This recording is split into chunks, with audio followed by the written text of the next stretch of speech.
अस्सलाम वालेकुम प्यारे बच्चों। आज हमारी कहानी का मौजू है चश्मे इबरत। जल्दी से मेरे चैनल को सब्सक्राइब कर ली। तुम क्या खा रहे हो? वलीद ने आज सईद को रंगे हाथों पकड़ ही लिया। कुछ कुछ भी नहीं खा रहा। सईद यकायक घबरा गया। मुझे मालूम है तुम्हारे मुंह में छालिया है, क्योंकि मैंने तुम्हारी जेब से गिरा हुआ खाली रैपर देख लिया है, लिहाजा मज़ीद झूठ बोलने की ज़रूरत नहीं है। वलीद के लहजे में यकीन था। हाँ, खा रहा हूँ। छालिया, तुम्हें क्या है? अब सईद ढिठाई से बोला। और तुम मेरी जासूसी भी करने लगे हो?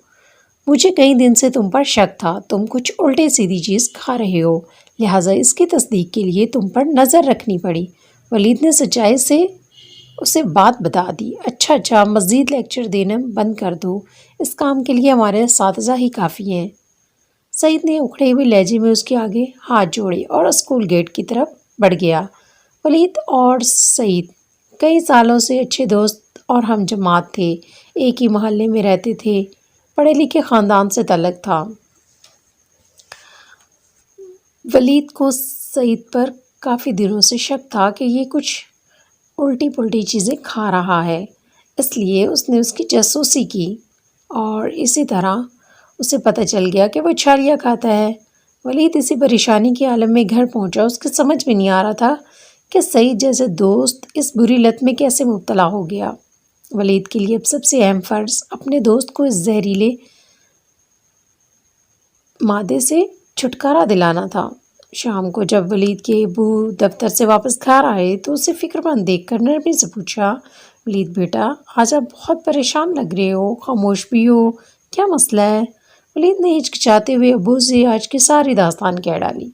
सारी बात सुनकर अब्बू के चेहरे पर भी बेयकीनी और परेशानी के आसार नमूदार हो गए, क्योंकि वो सईद को ज़ाती तौर पर बहुत पसंद करते थे। वो अक्सर वलीद के साथ खेलने उनके घर आता था। उन्होंने वलीद को यकीन दिलाया कि जल्द ही सईद को इस बुरी आदत से निजात दिलाएंगे। वो भी अपने अब्बू को इस मामले से आगाह करके काफ़ी हद तक मुतमिन हो गया था। अब्बू कोई ना कोई मसले का हल तलाश कर लेंगे।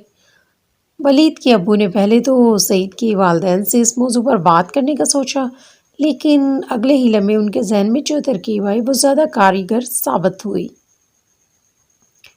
2 दिन बाद छुट्टी थी। वलीद ने अपने वालिद के कहने पर सईद को भी अपने साथ शहर में जानवरों के नुमाइश पर ले गया।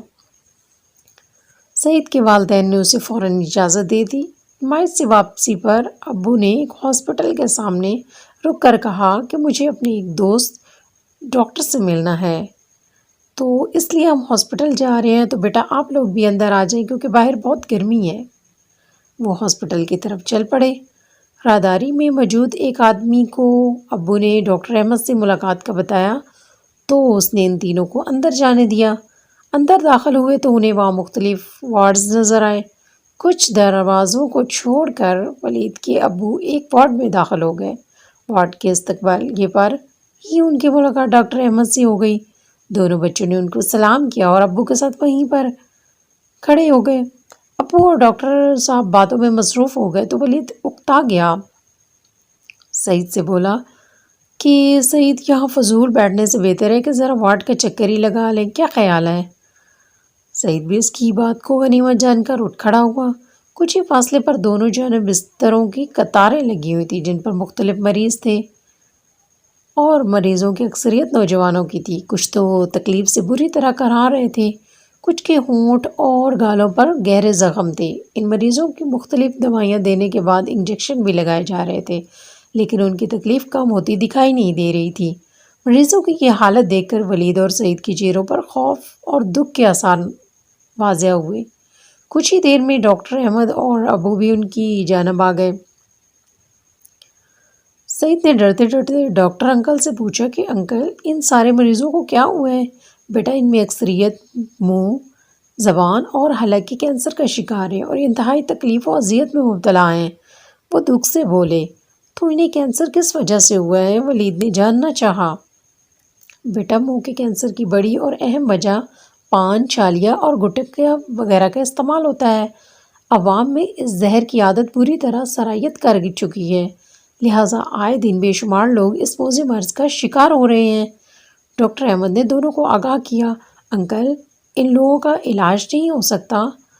سعید نے امید بھرے لہجے میں کہا، بیٹا یہ لوگ اپنی بری عادت اور اس نشے کی لت کے سبب اس حال تک پہنچ گئے ہیں کہ اب ان کا دوبارہ صحت یاب ہونا مشکل ہے۔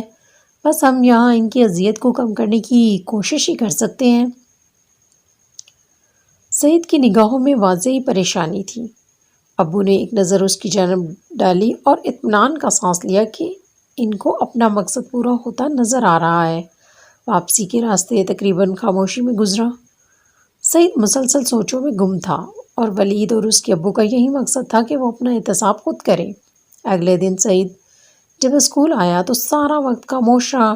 بریک ٹائم میں ولید سے بات کرنے کا موقع ملا تو شرمندہ لہجے میں کہنے لگا کہ دوست، مجھے کل ہاسپٹل جا کر اندازہ ہوا کہ چھالیہ کی شکل میں اپنی ہی موت کا میں سامان خرید رہا ہوں۔ کل اگر تم اور انکل مجھے ان مریضوں سے نہ ملواتے تو آنے والے چند سالوں میں خدا نخواستہ میں بھی کسی بستر پر تکلیف سے تڑپ رہا ہوتا۔ سعید نے خوف سے ولید کی طرف دیکھا۔ میں کل وہاں سے واپس آنے کے بعد بے حد پچھتایا اور شرمندہ بھی ہوا۔ میں کس عادت کا شکار ہو چلا ہوں۔ مجھے تمہارے اور انکل کا بہت شکر گزار ہونا چاہیے۔ تم لوگوں نے مجھے اور میرے والدین کو کتنی بڑی اذیت سے بچا لیا۔ سعید ولید کے گلے لگ گیا۔ ولید نے اسے محبت سے تھپکی دی اور ہچکچاتے ہوئے بولا کہ محلے کے جس لڑکے نے مجھے چھالیہ کا عادی بنایا تھا، کیا یہ ممکن ہے کہ ہم اسے بھی کسی دن اس وارڈ کا دورہ کروا دیں؟ ولید نے اس کے سوال پر مسکراتے ہوئے اس بات میں سر ہلایا۔